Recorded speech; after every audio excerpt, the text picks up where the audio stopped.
नमस्कार दोस्तों, स्वागत है आपका हमारे चैनल जीवन रचना में। आज की कहानी है तुलसी माता जी का जन्म और विवाह। कहानी बताने से पहले आपसे सिर्फ एक निवेदन है कि अगर आपको कहानी पसंद आए तो चैनल को सब्सक्राइब जरूर करें।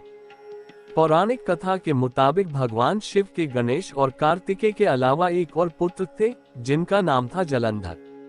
एक अन्य कथा के अनुसार एक बार शिव ने अपने तेज को समुद्र में फेंक दिया था।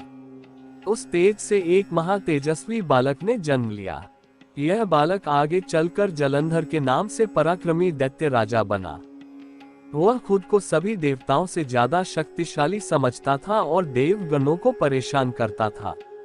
तुलसी पूर्व जन्म में एक लड़की थी जिसका नाम वृंदा था। राक्षस कुल में जन्मी यह बच्ची बचपन से ही भगवान विष्णु की भक्त थी।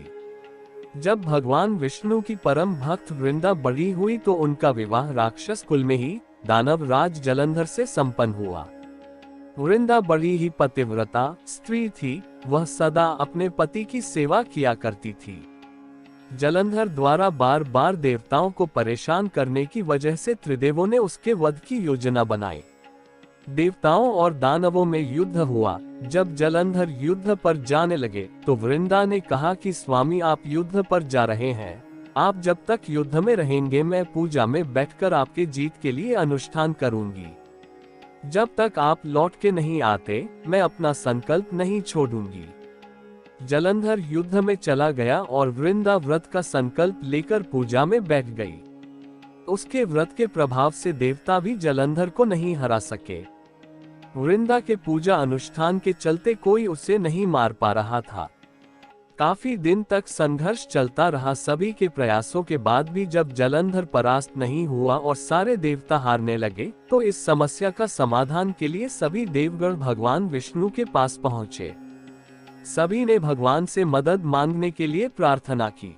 भगवान श्री हरि ने देवताओं की इस विफलता पर विचार किया कि आखिर यह असुर मारा क्यों नहीं जा रहा। तब पता चला कि दैत्य की तेजस्वी पत्नी वृंदा का तपोबल ही उसकी मृत्यु में अवरोधक बना हुआ है। जब तक वृंदा का तपोबल खत्म नहीं होगा तब तक राक्षस को हराया नहीं जा सकता।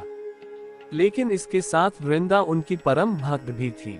तब भगवान श्री हरि विष्णु जी बोले कि वृंदा मेरी परम भक्त है, मैं उससे छल कपट नहीं कर सकता। इस पर देवता बोले कि भगवान अगर ऐसा है तो फिर दूसरा कोई उपाय हो तो बताएं, लेकिन हमारी मदद जरूर करें। कोई दूसरा उपाय ना पाकर भगवान विष्णु ने जलंधर का रूप धारण किया। इस कार्य में प्रभु को छल और कपट दोनों का प्रयोग करना ही पड़ा। जब जलंधर का रूप धारण कर भगवान श्री हरि तेजस्विनी वृंदा के महल में पहुंचे तो अपने पति को देखकर वृंदा ने पूजा का संकल्प छोड़ पति के चरण छू लिए। जैसे ही वृंदा का पूजा का संकल्प टूटा उसी समय देवताओं ने जलंधर को मार दिया और उसका सिर काटकर अलग कर दिया।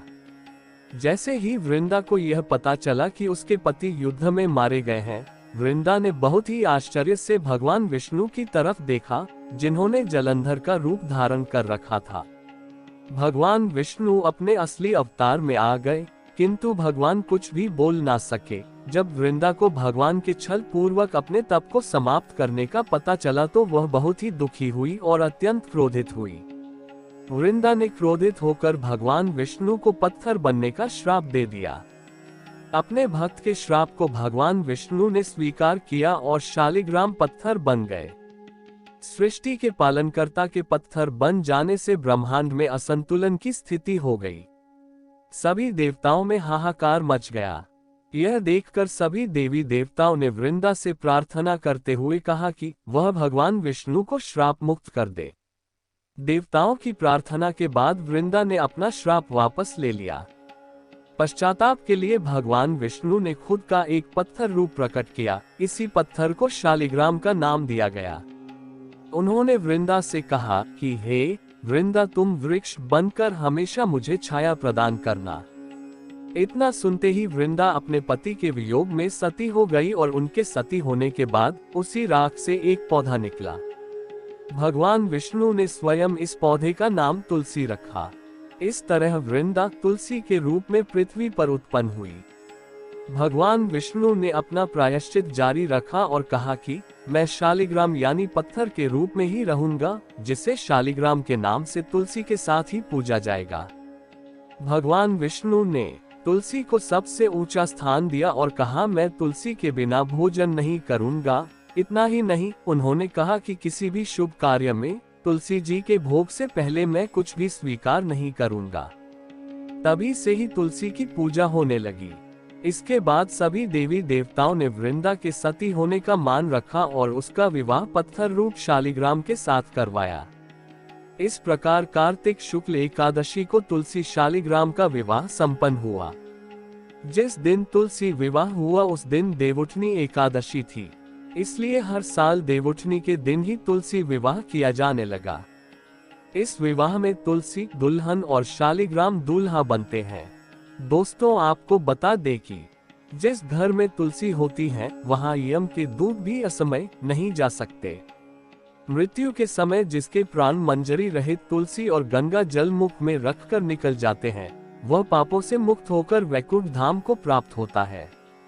जो मनुष्य तुलसी व आंवलों की छाया में अपने पितरों का श्राद्ध करता है, उसके पितर मोक्ष को प्राप्त हो जाते हैं। दोस्तों, यह थी तुलसी जन्म और विवाह की कथा और कहानी। हमें उम्मीद है कि आपको यह तुलसी जन्म और विवाह की कहानी और कथा पसंद आई होगी। अंत में आपसे निवेदन है कि कृपया आप हमारे चैनल को सब्सक्राइब जरूर करें, ताकि ऐसी ही धार्मिक और ज्ञानवर्धक वीडियो आपको हमेशा मिलती रहें। धन्यवाद। जय श्री हरि, जय माता तुलसी।